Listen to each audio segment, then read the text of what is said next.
नमस्कार, आपको आवाज़ आ रही है मेरी?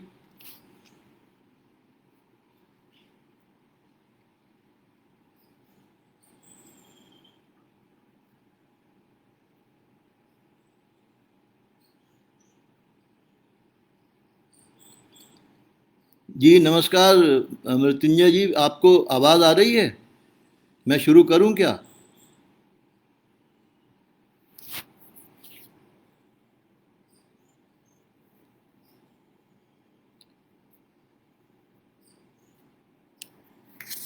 जी धन्यवाद। पलाश किशन जी और प्रेम शंकर जी, राम जी भाई।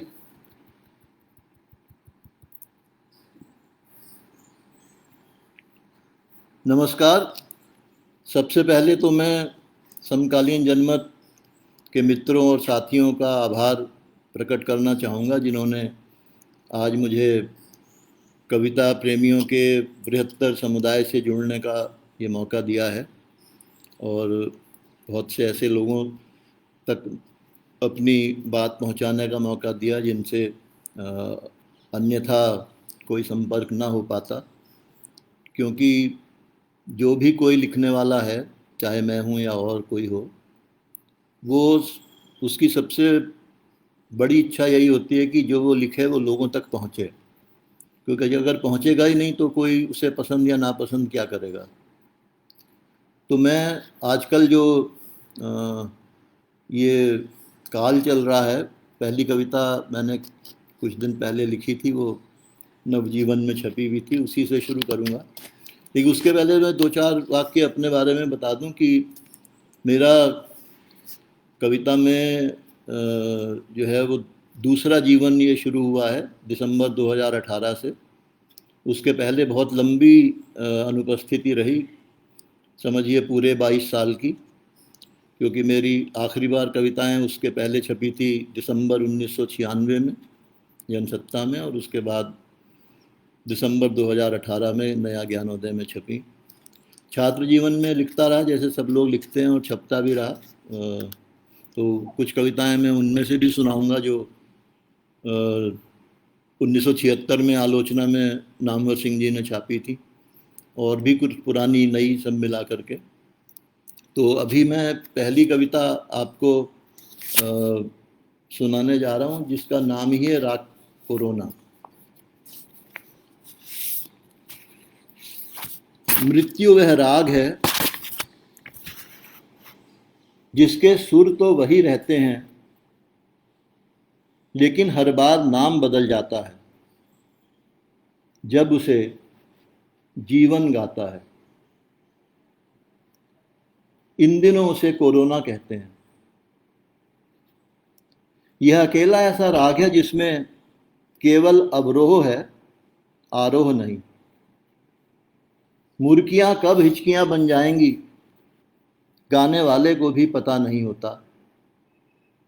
इस राग के फैले हुए फन पर ही तानों का नृत्य होता है। कोरोना भी आ जाए तो क्या है, हमारे देश में उसका स्वागत होता है। देखिए तो, थालियां और तालियां दोनों बज रही हैं, दिए जल रहे हैं, पटाखे चल रहे हैं, लोग पटापट मर रहे हैं। चांदनी रात में सहमी सी छायाएं जा रही हैं श्मशान। मृत्यु नहीं मानती 6 फीट दूर रहने का विधान। यही क्या, वह तो कोई भी विधान नहीं मानती और जीवित रहती है हमेशा।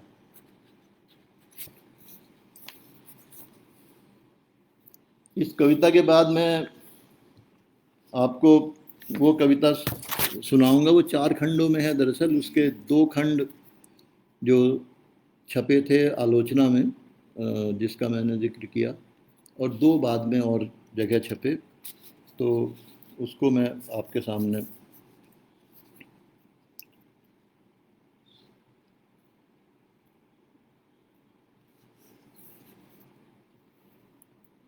ये पहला खंड है। माँ नींद में कराहती है,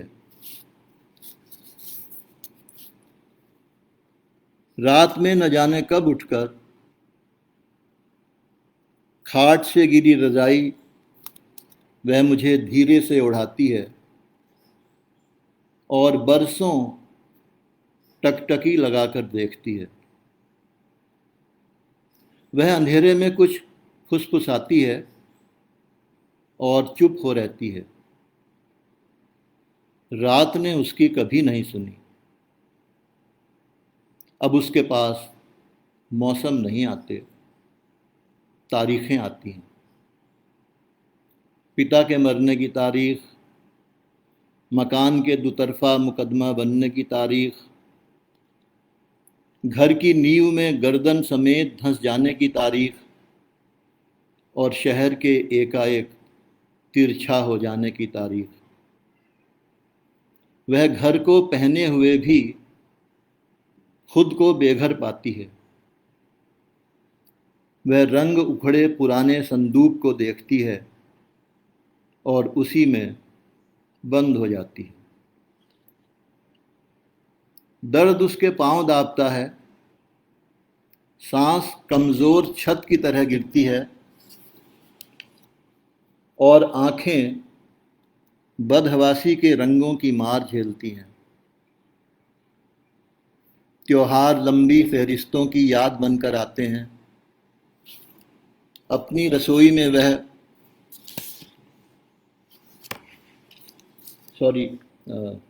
त्योहार लंबी फहरिस्तों की याद बनकर आते हैं। खाली रसोई में वह चूल्हे पर लगी कलौंस की तरह बैठी रहती है और रसोई के किलकने का सपना देखते देखते बाहर निकल आती है। एक विशाल बंजर मुंह फाड़े उसकी ओर खिसकता है। वह उसका आना अपनी नसों में महसूस करती है, जहां खून कत्थे की तरह जम रहा है। आंधी आने पर वह हवा के साथ साथ दौड़ती है। वह सभी को छूना चाहती है, उन सभी को जिनके कंधों पर चढ़कर आंधी आ रही है। उसकी झुर्रियां पिघलती हैं और सड़कों पर बहने लगती हैं। उसकी हथेलियों के बीचों बीच एक कुआं है, जिसमें दो आंखें रोज गिरती हैं और बीते समय के शांत जल में डूब जाती हैं। वह चाहकर भी पीछे नहीं लौट पाती। फूलों और रंगों का साथ कुछ ऐसा ही होता है। घर उसके लिए दुनिया की खिड़की है, जिससे वह कभी कभी झांक लेती है। वह बरसात में सूख रही धोती की तरह धूप के इंतजार में है। वह सपने में भौं पर उगा सूरज देखती है और उसकी कांपती उंगलियां अंदाज से वक्त टटोलती हुई बालों में खो जाती हैं। माँ नींद में कराहती है और करवट बदलकर सोने की कोशिश में जन्म काट देती है। इसमें से मैं एक बस आखिरी एक तीसरा खंड सुनाता हूँ, जो किसी और पत्रिका में छपा था, अब याद नहीं।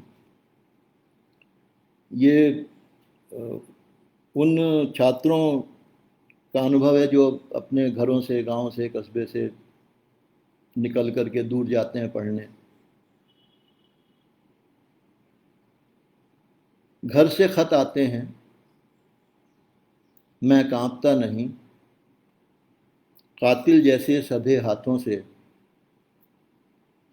किताबों में रख देता हूँ। माँ किताबों से डरती है, जिनके साथ मैं घर से भागा।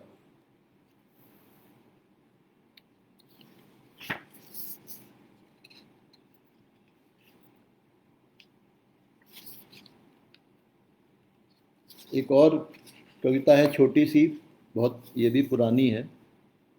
इसका शीर्षक है प्यार में चिड़िया। एक चिड़िया अपने नन्हे पंखों में भरना चाहती है आसमान। वह प्यार करती है, आसमान से नहीं,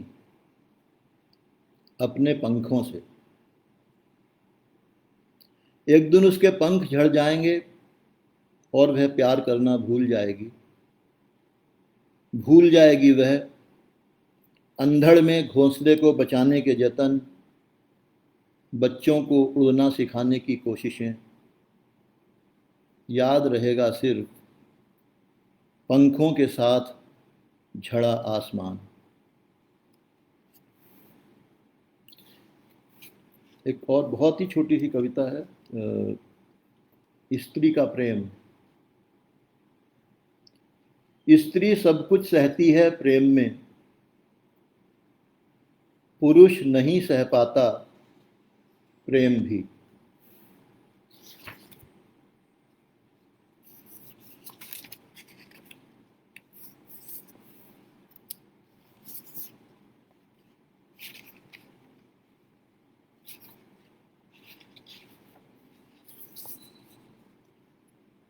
ये भी एक पुरानी कविता है, इसका शीर्षक है औरत का दर्द। जब मैं बीच में रुक के थोड़ा सा ये पूछ लूं कि आप लोगों को सुनाई तो दे रहा है ना? अगर न सुनाई दे रहा हो तो कोई कमेंट लिख दें तो मुझे दिख जाएगा।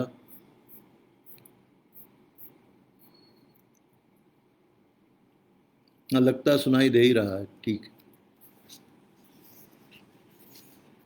औरत का दर्द। वह एक औरत है जो दूर है और जो मुझे देख रही है। उस औरत की आंखों में वह सब है जो उसने अपने दर्द के बारे में कभी नहीं बताया। उसकी देह में तरह तरह के फूल हर साल खिलते हैं। दलदल में वह धंसती है, बढ़ता बोझ टांगों पर संभालने की हड़बड़ी में। मैं देखा जाना सहता हूँ, अपने पुरुष होने के अभिमान पर लजाता हुआ।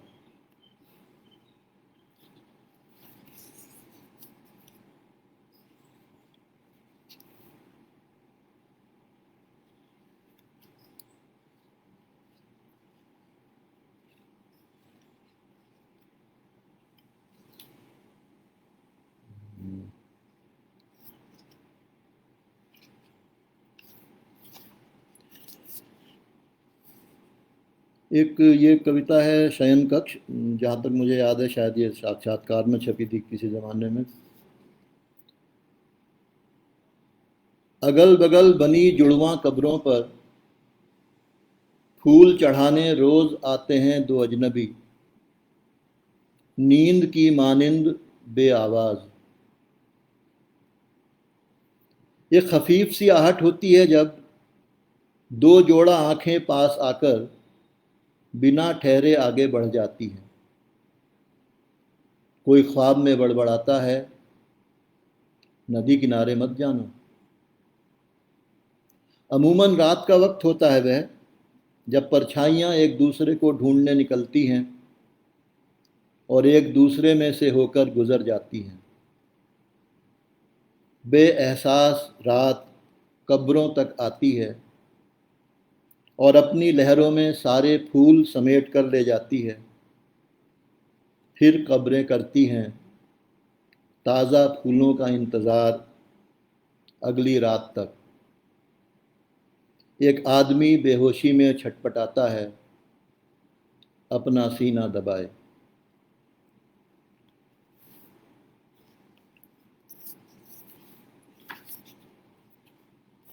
एक और कविता है शाप के सहारे।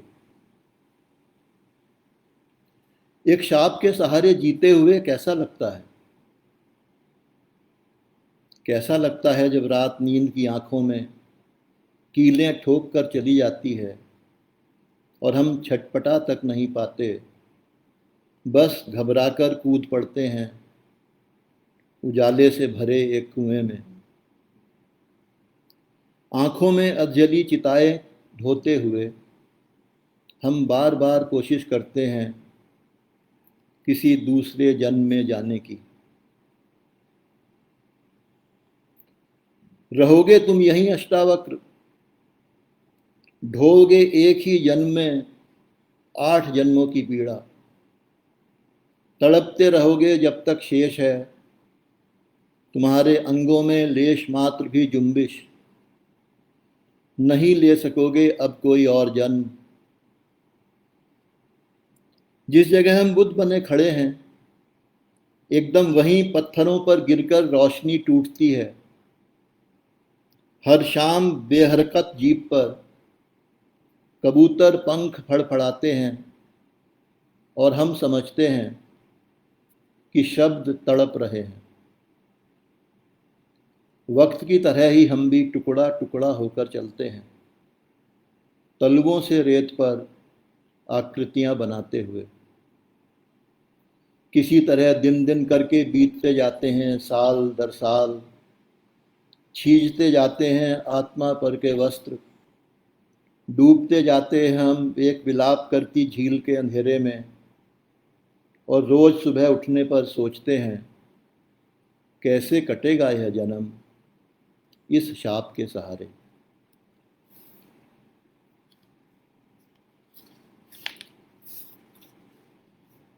एक और कविता है जिसका शीर्षक है अपनी जिंदगी। ये भी पुरानी है। इस शहर में खोजती फिरती है हवा, जब खाली हवा को मैं ढूंढने निकलता हूं अपनी जिंदगी। पीछे छोड़कर आया हूं सारी यादें, सारे अरमान, सारे दुख, पढ़ी अनपढ़ी किताबें, पूरी अधूरी कविताएं और भी बहुत सी ऐसी ही फिजूल चीज़ें जिन्हें रखने की जगह कम से कम मेरी एक कमरे की बरसाती में तो नहीं। कोष्ठक में है, जब होगी तब ये सब न होंगे, मोहब्बत करने वाले कम न होंगे। यह घर है या रोज रोज होने वाली कोई दुर्घटना जिससे मैं हर बार बाल बाल बच निकलता हूँ। घर मेरी ओर बढ़ता है रात 11 में सड़क पर, दहकते अंगारों की शक्ल में मैं दुबक कर उसमें घुस जाता हूँ ताकि सुबह हो सके घर में, दफ्तर में हो सके रात, खबरों के कचड़े के बीच जहाँ सुअर की तरह फैलकर सो सकूं टेलीप्रिंटर की बगल में।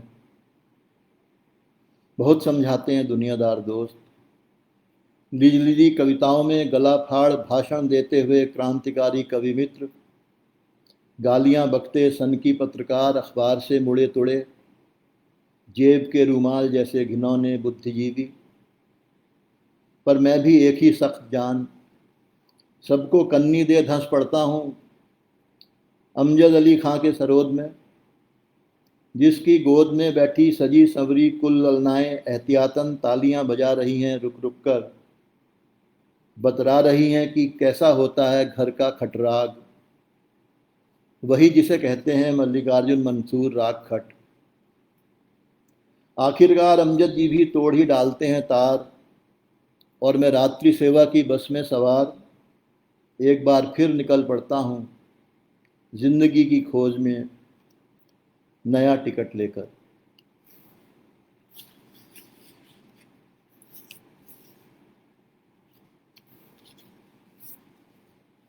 एक कविता है छोटी सी, कवि का दुख। हर बाहर में हवा नहीं होती, न हर अंदर में अंधेरा, भोली आंखों देखो जो देखा नहीं जा सकता।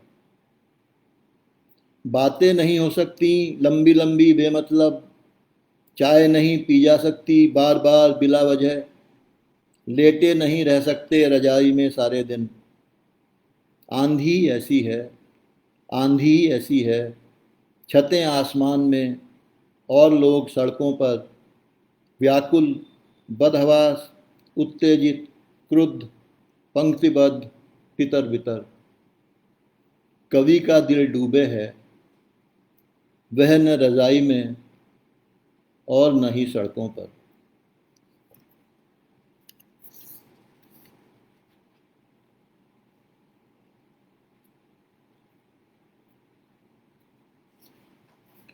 एक बहुत ही छोटी सी कविता है जन्मदिन।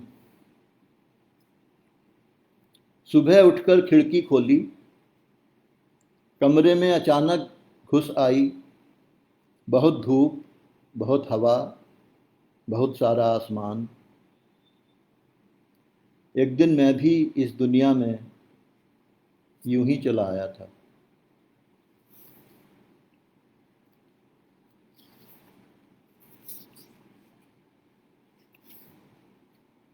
एक इसी मिजाज की एक और छोटी सी कविता है, इसका शीर्षक है दिनारंभ। सुबह के वक्त कुछ भी साथ नहीं होता, न दिन की चालाकियां, न रात के भोले सपने। एक हल्का सा गुस्सा आता है बस अपने को फिर से देखकर।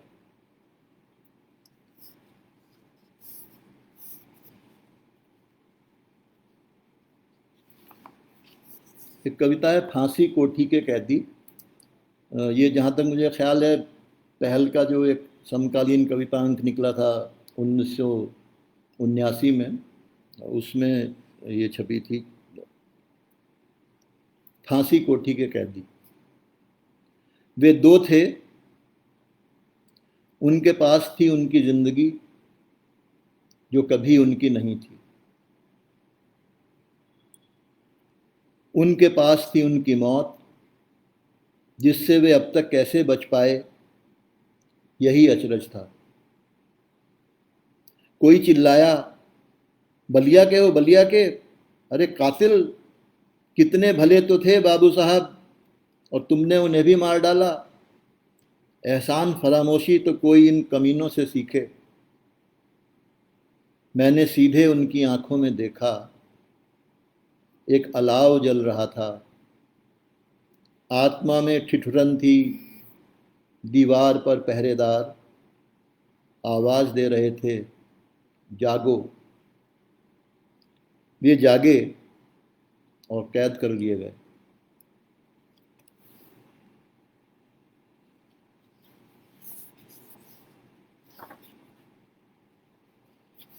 एक ये कविता है चौराहे पर लड़की।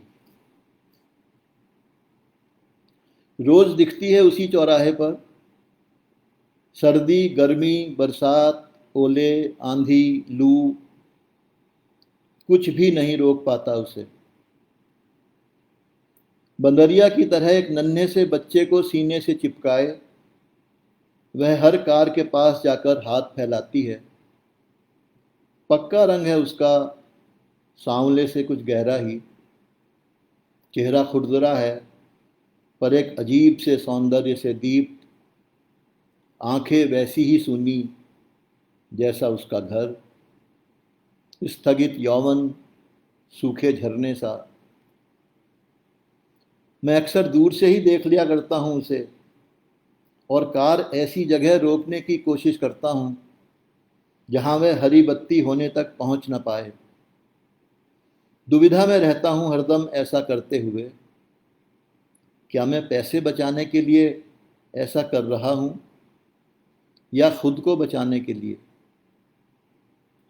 कभी कभी दिए भी हैं मैंने उसे पैसे, जब वह आ ही गई ठीक खिड़की के सामने। उसे तो क्या पता चला होगा कि पैसे उसकी हथेलियों में गिरे और आंसू मेरी जेब में। कभी कभार उसका बच्चा कुनमुनाकर अपने जीवन का सबूत देता है और मैं सोचता रह जाता हूं, क्या इसका जीवन कभी शुरू भी होगा? यह सब भी मैं लाल बत्ती पर रुके हुए ही सोचता हूं, वरना हमें अब कुछ भी सोचने का शऊर ही कहां रहा।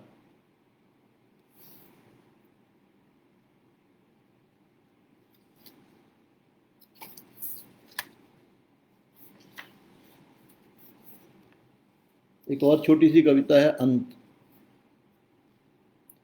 जाने के बाद भी छूटी रह जाती है एक छाया, धुंध की तरह टंगी रहती है सारे घर के ऊपर। गुस्सा, डर, आतंक, प्यार सभी हो जाते हैं विलीन स्मृति में। बचा रहता है केवल एक स्थायी दुख, फ्रेम में जड़ी यादें, कुछ गूंगे शब्द, शून्य में चित्र बनाती हुई दृष्टि।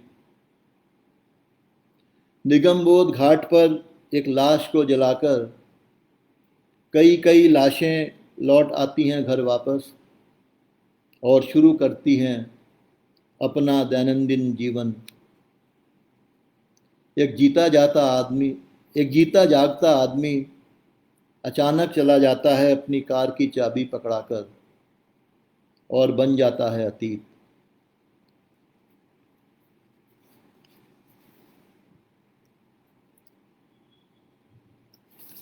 एक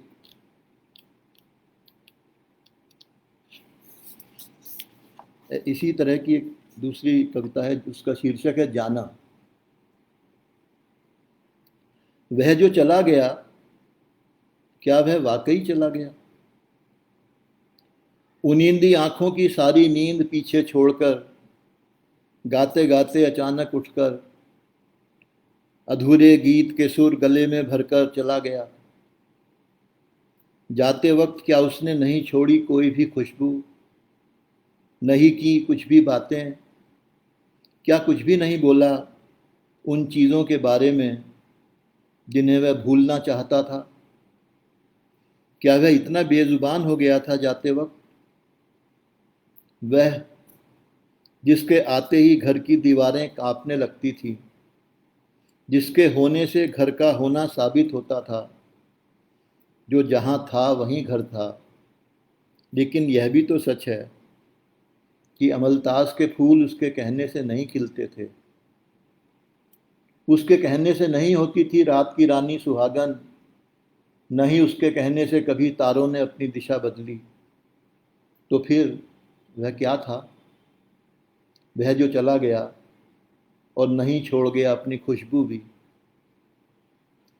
लालटेन की चिमनी के चटकने की आवाज़ करते हुए जब चंद्रमा तरेड़ खाता है, जब तारे बिलबिलाते हैं और चांदनी अट्टहास करती है, तब दशों दिशाओं से यही सवाल गूंजता हुआ लौट कर आता है, कौन था जो चला गया? कोई नहीं, बस एक ख्याल, एक स्वप्न, एक शबीह।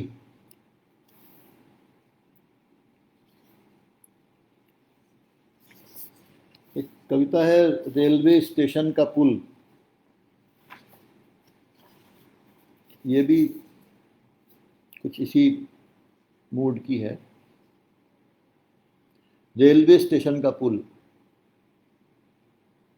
मुझे उससे बात करनी है, बेहद ज़रूरी बात, इसीलिए तो यहाँ आया हूँ रेलवे स्टेशन के इस पुल पर। हम रोज़ शाम को हवाखोरी के लिए आया करते थे, किशोर थे हम और थे एकदम बेफिक्र, किशोरों की तरह। रेलगाड़ियों को देखते रहते थे और सोचते थे किसी दिन ये हमें भी कहीं पहुंचाएंगी। आज तो वह सब कुछ सपना लगता है। यह शाम भी तो सपना ही है। जिससे बात करनी है वह तो मेरे साथ साथ ही आया है, उसके साथ तो कहीं भी बात हो सकती थी। यहाँ आने की ज़रूरत ही क्या थी?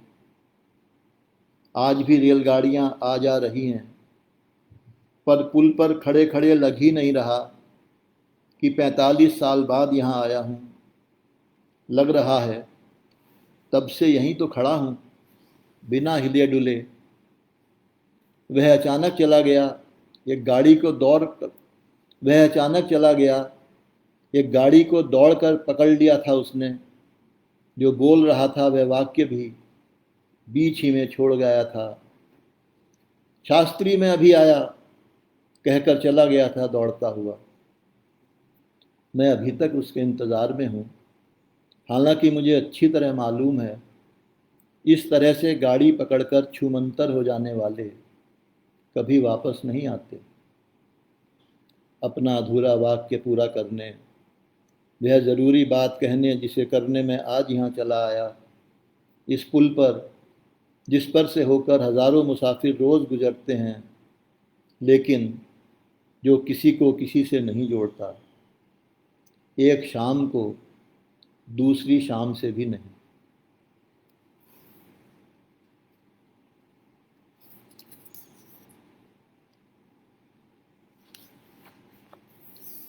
एक और कविता सुना रहा हूँ आपको, उसका शीर्षक है यही जीवन। यूं तो यह जीना भी कोई जीना है, फिर भी अगर मृत्यु के बाद दोबारा यहाँ आ गया तो जीना चाहूँगा एक बार फिर यही जीवन। शायद तब पढ़ सकूँ वे सब किताबें जो मैंने कई घटिया सी नौकरियाँ करते हुए पैसे बचा बचा कर खरीदी थी, बल्कि कुछ के लिए तो उधार भी लिया था। शायद लिख पाऊँ वे सभी कविताएं जो स्वप्न में तो दिखाई दे जाती हैं, पर आँख खुलते ही हुर्र हो जाती हैं। दोबारा यही जीवन मिले अगर, तो शायद उन सभी दोस्तों से मिल सकूं जिनके अब नाम भी याद नहीं, लेकिन जिनकी शक्लें अब भी आँखों के आगे आ जाती हैं अनायास। और हाँ, शायद उन सभी शहरों में भी जा सकूं जहाँ बढ़िया खुरचन मिलती है, और जिनसे प्रेम करने के बावजूद कभी कह नहीं पाया, उनसे कहने की हिम्मत जुटा सकूं। इन सबसे भी ज़्यादा ज़रूरी एक और काम है जो मैं करना चाहूँगा। बड़ा भाई जो बाँह छुड़ाकर चला गया हमेशा के लिए, उससे कहूँगा मुझे वहाँ याद रखे जैसे मैं उसे यहाँ रखता हूँ।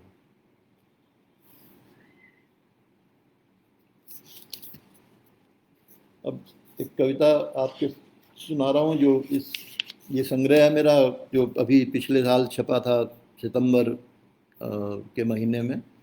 पहली कविता है इसकी, वह चेहरा। आज फिर दिखी वे आंखें किसी और माथे के नीचे, वैसी ही गहरी काली उदास। फिर कहीं दिखे वे सांवले होठ अपनी खामोशी में अकेले, किन्हीं और आंखों के तले। झलकी पार्श्व से वही ठोड़ी, दौड़कर बस पकड़ते हुए देखे वे केश लाल बत्ती पर रुके हुए। अब कभी नहीं दिखेगा वह पूरा चेहरा।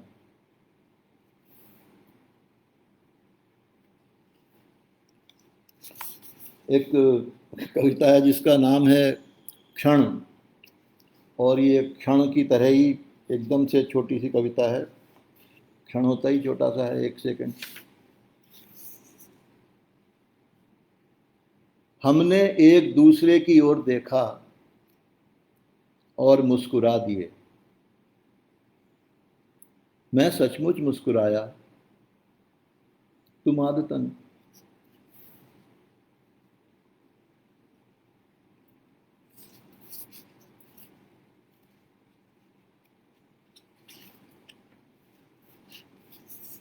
एक और कविता है, तुम्हारा नाम। तुम्हारा नाम होठों पर खिला गुलाब, आंखों पर जमा शर्मीला चुंबन। नीम बेहोशी में याद आई कोई पंक्ति किसी अधूरी कविता की, किसी कभी न जिए जा सके क्षण की कचोट, किसी याद न आने वाले अनदेखे स्वप्न का पहला दृश्य, किसी अनजान आहट की उत्सुक उपस्थिति। तुम्हारा नाम इतना सा और इतना कुछ, क्या कभी ले पाया तुम्हारा नाम ठीक वैसे जैसे लेना चाहता था? कभी कर पाया बातें वैसे जैसे करना चाहता था? क्या कभी देख पाई तुम मुझे जैसा मैं दिखना चाहता था, जैसा मैं था? मरने का एक सहज तरीका, जीने का एक कठिन सहारा, तुम्हारा नाम, गले में अटकी एक फांस, होठों पर कांटे मारता एक गुलाब, एक सांवला रंग फकत।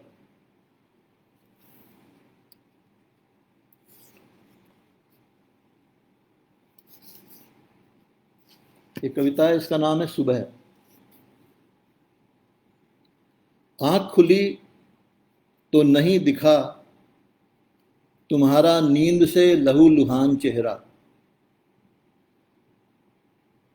आंख खुली तो नहीं दिखा तुम्हारा नींद से लहूलुहान चेहरा। नहीं सुनाई दी उठती गिरती सांसों की चुप्पा आहट। दोनों तकिए थे मेरे ही सिर के नीचे, रजाई भी नहीं गिरी थी पलंग के उस पार।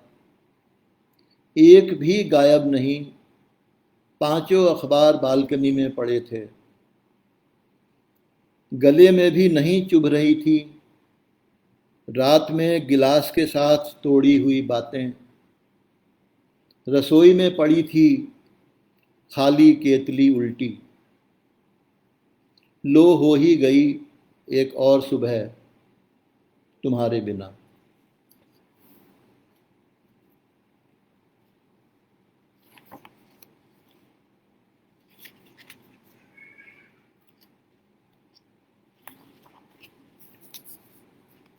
ये कविता है, इसका शीर्षक है टूटना।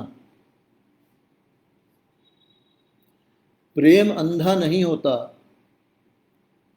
प्रेम में हम अंधे होते हैं। जो नहीं भी होता आसपास, हमें उसकी भी आवाज आने लगती है। जिसके आने की कोई उम्मीद नहीं, उसके कदमों की आहट भी सुनाई देने लगती है। झलक दिख जाती है उसकी भी, जो कभी यहां आया ही नहीं।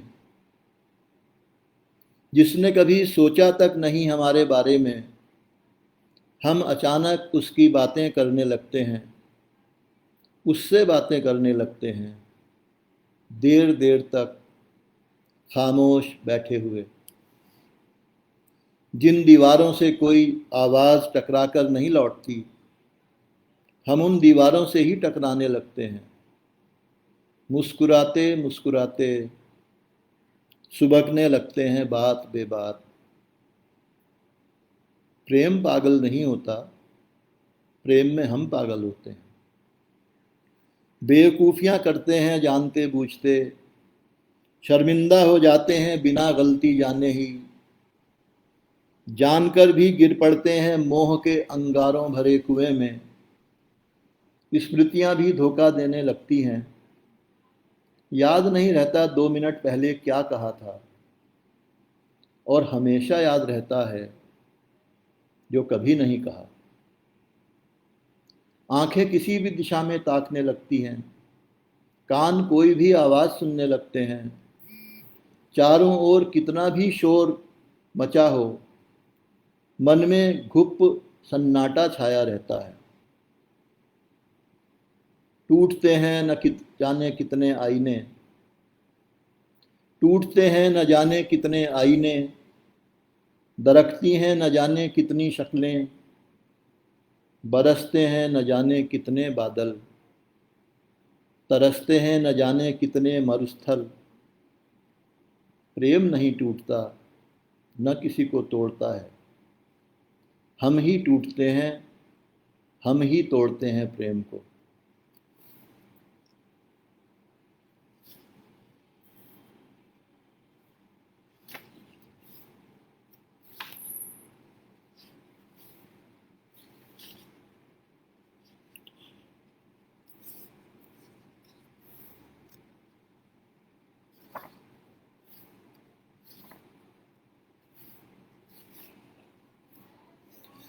एक और छोटी कविता है, न बोलना वह शब्द।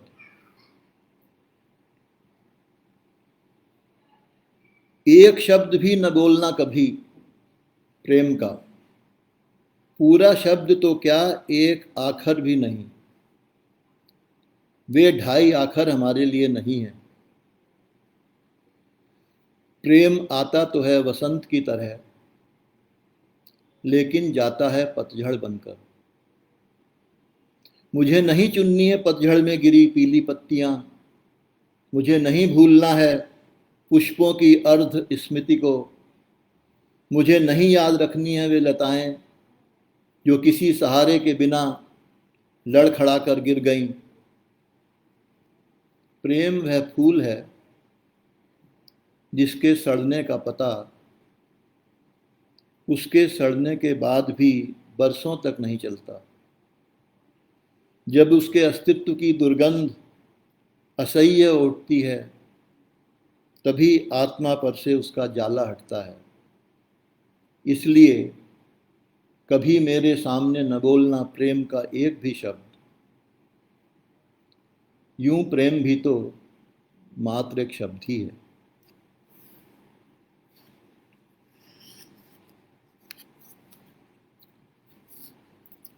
अब इस तरह की कविताओं के आखिरी इस क्रम में फिर और सुनाऊंगा थोड़ी सी, अभी समय थोड़ा है। इसका शीर्षक है अलविदा। उस गली में जहां मैं ठोकर खाकर गिरा, अंधेरा भौंक रहा था।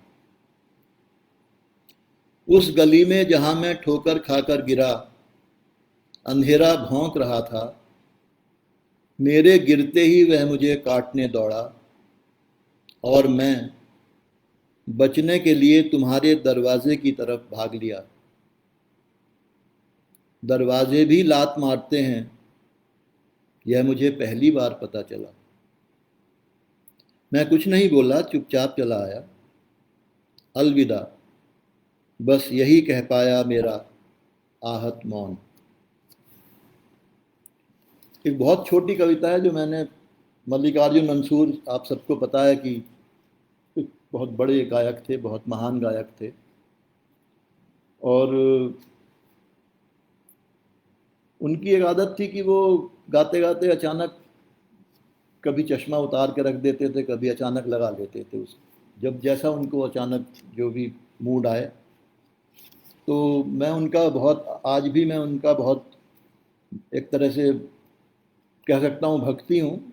उनका संगीत मैं सुनता रहता हूँ लगातार। तो क्यों कभी मैंने किसी कार्यक्रम में इस पे गौर किया होगा तो कुछ लिखा, बहुत पुरानी कविता है ये। मल्लिकार्जुन मंसूर।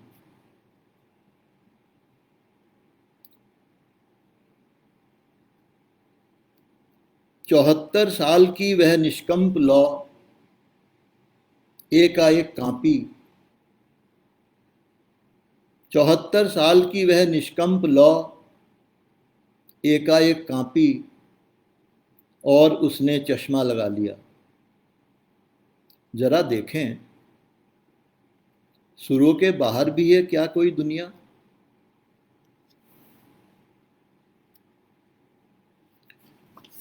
अब एक कविता है जिसका शीर्षक है तिलक कामोद। ये एक राग का नाम है, वैसे इसमें एक मेटाफर की तरह इसको लिया है, कोई विशेष और प्रयोजन नहीं है। और मल्लिकार्जुन मंसूर का भी बड़ा प्रिय राग था। उस राग की जो बंदिश वो गाते थे, उसके कुछ शब्द भी इस कविता में हैं। वैसे रात में कभी कभी बांसुरी बजती है, चंद्रमा की नाभि से झरता है अजस्र जीवन रस, और ठीक उसी समय छतों पर टहलती हैं कुछ परछाइयां, एक दूसरे से बिल्कुल विलग विकल। सकल जड़ जंगम से लोहा लेती हुई, बादलों के इक्का दुक्का पोरों से एकाएक उठती है केसर बाई की तान, भिगो देती है अंधकार की चादर। यह तिलक कामोद है। मालूम नहीं कहाँ हो रहा है यह रास, भीतर या बाहर, बाहर या भीतर या समस्त ब्रह्मांड में सुर संगत राग विद्या संगीत प्रमाण, चीते की चीतकार जैसी तान की छलांग, राग रहस्य की ढीली लांग, गहन गह्वर में सबसे इतराई हुई धुरी यही है जीवन की। यही बांसुरी है जो जब बजती है तो चंद्रमा की नाभि से तिलक कामोद झरता है।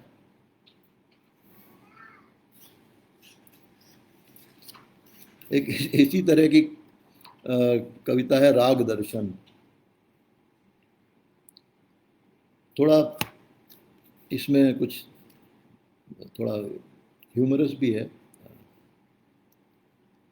मालकौंस में कलौंस न हो, दरबारी अखबारी न लगे, यमन में वमन न हो और मारवा में खारवा न हो, तो मैं कहूँगा मैं सुखी हूँ। मैं सुखी हूँ क्योंकि मैंने गौड़ सारंग का रंग उड़ते हुए नहीं देखा। मैं सुखी हूँ क्योंकि मैंने गौड़ सारंग का रंग उड़ते हुए नहीं देखा। जब जब भी मल्लिकार्जुन मंसूर को गाते सुना, अलैया बिलावल की बिलबिलाहट नहीं सुनी। जब अलाउद्दीन खां ने सरोद पर उसे उकेरा, तोड़ी का तोड़ना नहीं देखा कृष्णराव शंकर पंडित को सुनते हुए। मैं सुखी हूँ क्योंकि आज भी रोशनारा बेगम का शुद्ध कल्याण शुद्ध है। अब्दुल करीम खां के सुर सारंगी को मात दे रहे हैं। फैयाज खां की जय जयवंती की जय जयकार है। केसर बाई की तान की तरह आज मैं सुखी हूँ।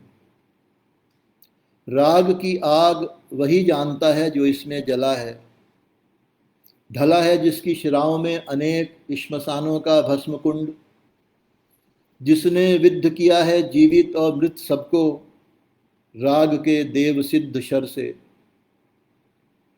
बिहाग के नाग जब लिपटते हैं और निखिल बैनर्जी जब अल्हड़ प्रेमी की तरह उनकी आंखों में आंखें डालकर सितार को बीन की तरह बजाते हैं, तब मुझे लगता है मुझसे अधिक सुखी कोई नहीं। मैंने आज राग देख लिया। अब थोड़ा आजकल की तरफ भी आ जाएं। एक कविता है, इसका शीर्षक है सुबह और सपने। मेरी तरह मेरी सुबह भी काफ़ी अजीब है, कभी भी हो जाती है। रात के 2 बजे तो दिन के 2 बजे भी। जब आँख खुले तभी सवेरा, यह कहावत शायद मेरे लिए ही बनी थी। सुबह तो सोने के बाद होती है, लेकिन सोना होता ही कहाँ है।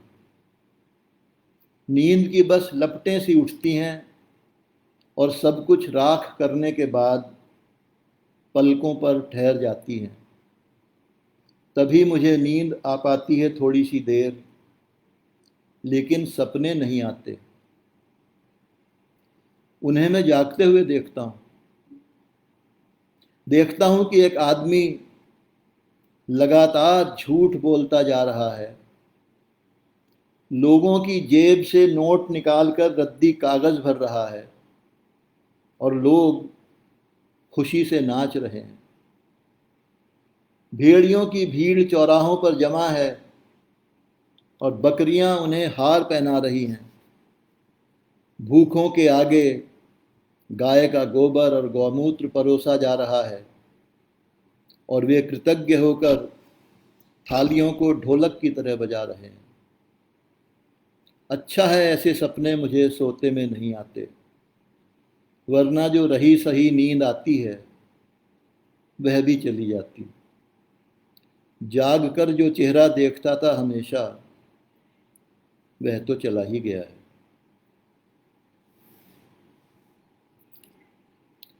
एक और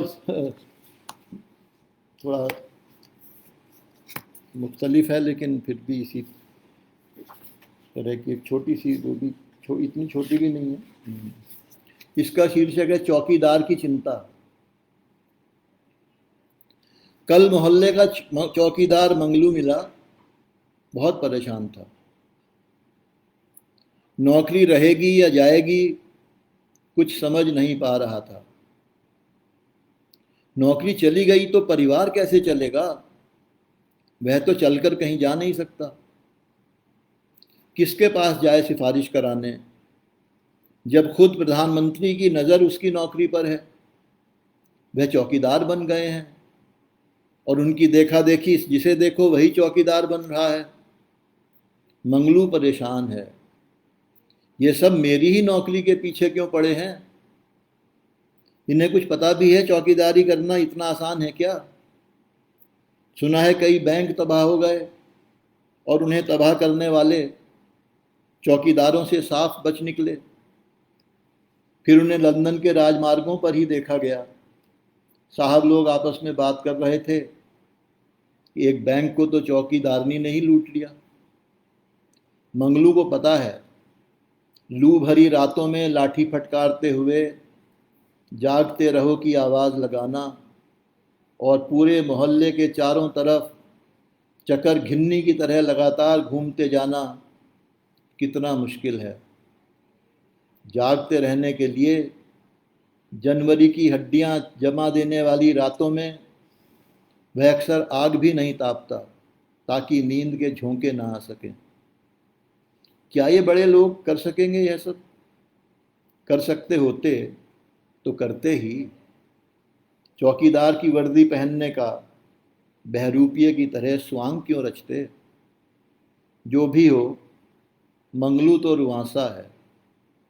उसकी तो नौकरी पर आबनी है। फिर भी कभी कभी उसे हल्की सी खुशी भी होती है। आज प्रधानमंत्री खुद उसके साथ कंपटीशन में है।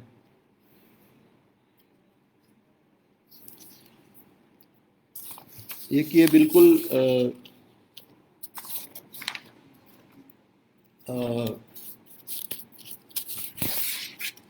थोड़े दिन पहले की कविता है ये, बल्कि अभी जो नया पथ का इशू आया था मई दिवस पे उसमें आई है। इसका शीर्षक है कौन। मुझे अब कुछ भी विचलित नहीं करता,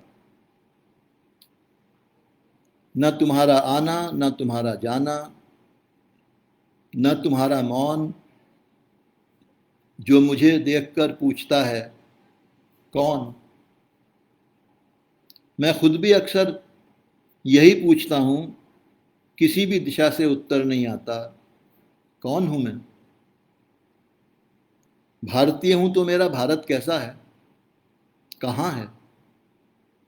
उसका चेहरा जो पहले नजर आता था साफ साफ, अब इतना धुंधला सा क्यों दिखता है? वाल्मीकि को फिर से डाकू क्यों कहा जा रहा है? कालिदास के मुंह पर इतनी कालिक क्यों पुती हुई है? व्यास और गणेश में क्यों नहीं बन रही?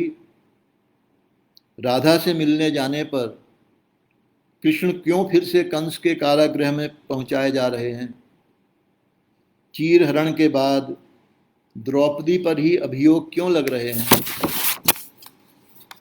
मैं लोकतंत्र का स्वाधीन नागरिक हूं।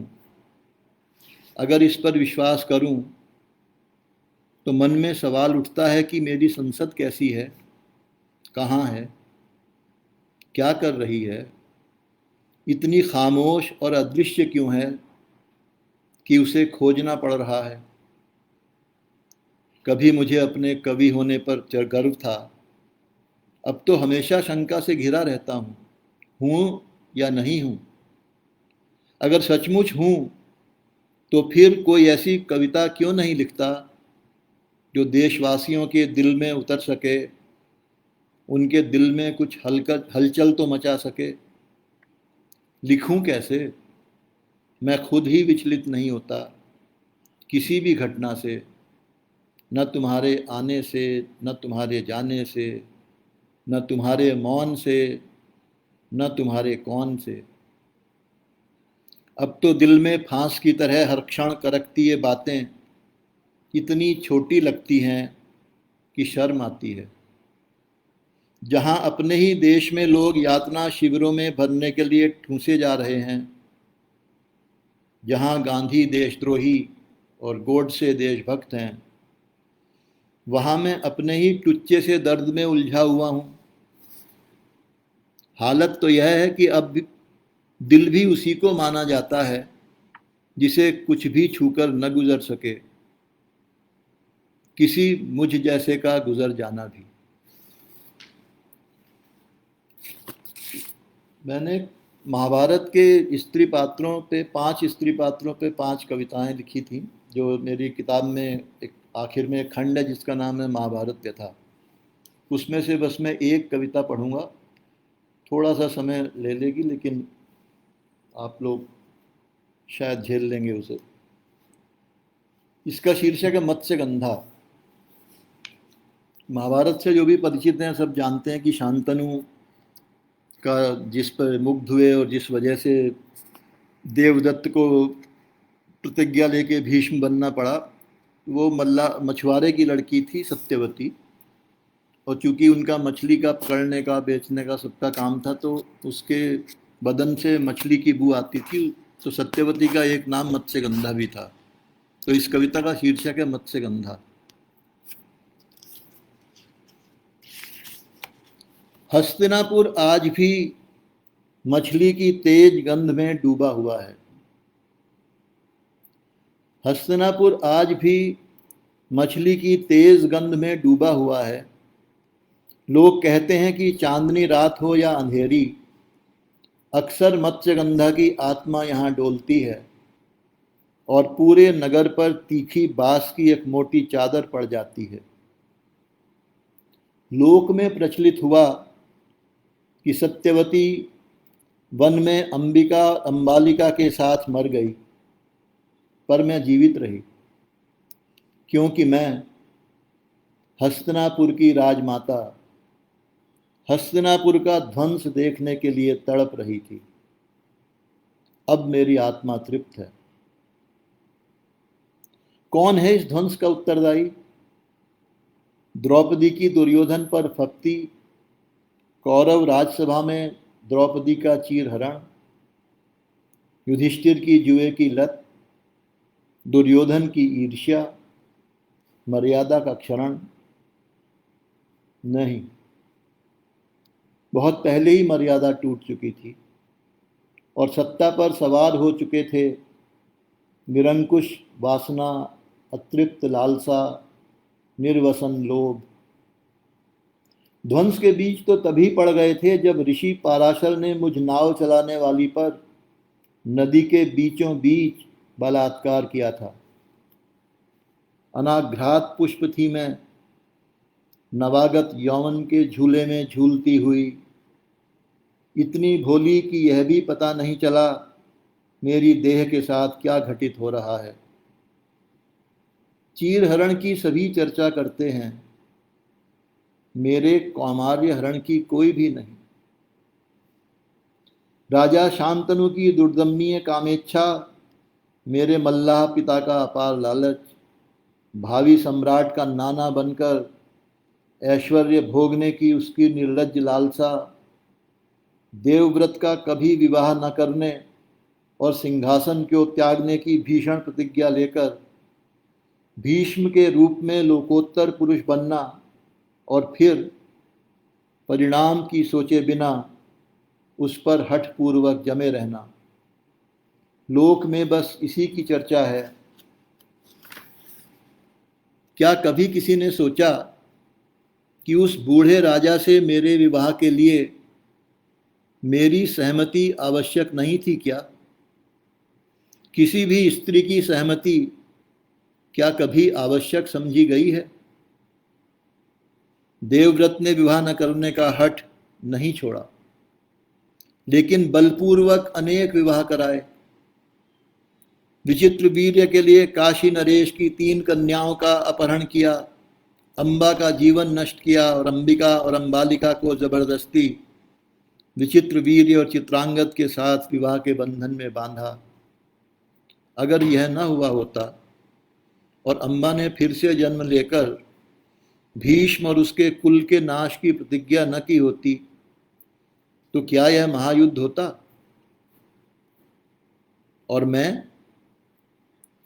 क्या हर सास की तरह मैंने भी प्रतिहिंसा में अपनी बहुओं के साथ वही नहीं किया जो मेरे साथ हुआ था? नियोग के बहाने अपने पहले पुत्र कृष्ण द्वैपायन से क्या मैंने अंबिका और अंबालिका पर बलात्कार नहीं करवाया? इस अंधे, विवेकहीन और रुग्ण कृत्य के फलस्वरूप यदि दृष्टिहीन धृतराष्ट्र और रोगी पांडु न पैदा होते तो और क्या पैदा होता? अंधे धृतराष्ट्र के लिए भीष्म गांधारी और रोगी पांडु के लिए पृथा एवं माद्री लाए। कैसा लगा होगा गांधारी को विचित्र वीर के अंधे पुत्र से 100 पुत्र पैदा करते हुए? क्या अपनी आंखों पर पट्टी उसने इसलिए नहीं बांधी थी ताकि वह पूरे संसार को दिखा सके वह अदृश्य पट्टी जो हम सबकी आंखों पर बंधी थी? और क्या 4 पुरुषों के साथ सहवास करके कर्ण, युधिष्ठिर, भीम और अर्जुन को जन्म देने वाली कुंती ने सास वाला बदला लेने के लिए ही द्रौपदी को 5 पांडवों की पत्नी नहीं बनाया? क्या माद्री को उसने इसीलिए वह मंत्र नहीं दिया ताकि वही सती सावित्री क्यों बनी रहे? वरना नियोग के द्वारा तो केवल एक पुत्र की प्राप्ति ही अभीष्ट होती है। न किसी ने मेरी सहमति ली थी, न अंबालिका और अंबिका की, न पृथा और माद्री की, और न ही द्रौपदी की। और यह स्वयंवर का ढकोसला, स्वयंवर क्या वास्तव में स्वयंवर है? क्या द्रौपदी ने कामना की थी कि वह उसी से विवाह करेगी जो घूमती हुई मछली की आंख बाण से बिंधेगा? नहीं, वह शर्त उसके पिता ने निर्धारित की थी। फिर स्वयंवर में द्रौपदी का स्वयं कहाँ था? क्या महाभारत युद्ध के मूल में बलात्कार नहीं है?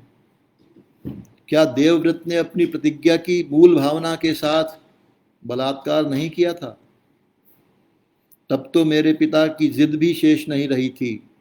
अगर वह विचित्र वीर्य की मृत्यु के बाद विवाह कर लेता तो अनेक अन्य बलात्कार होने से बच जाते और तब संभवतः यह महाविनाश भी न होता। और वह भी हस्तिनापुर के राज्य का एकमात्र वास्तविक उत्तराधिकारी होने के बावजूद दुर्योधन के सिंहासन का पाया बनने की जिल्लत से बच जाता। मैं मत्स्यगंधा सत्यवती भुजा उठाकर कहती हूँ, जहाँ जबरदस्ती की जाएगी, जहाँ बलात्कार होगा, उस राज्य का नाश अवश्यंभावी है। मेरे ख्याल से काफ़ी कविताएं हो गई हैं और अब समाप्त करने का समय है। तो आप सबका बहुत बहुत धन्यवाद जिन्होंने इतने धैर्य के साथ ये कविताएं सुनी। और एक बार फिर समकालीन जनमत के साथियों का धन्यवाद। नमस्कार।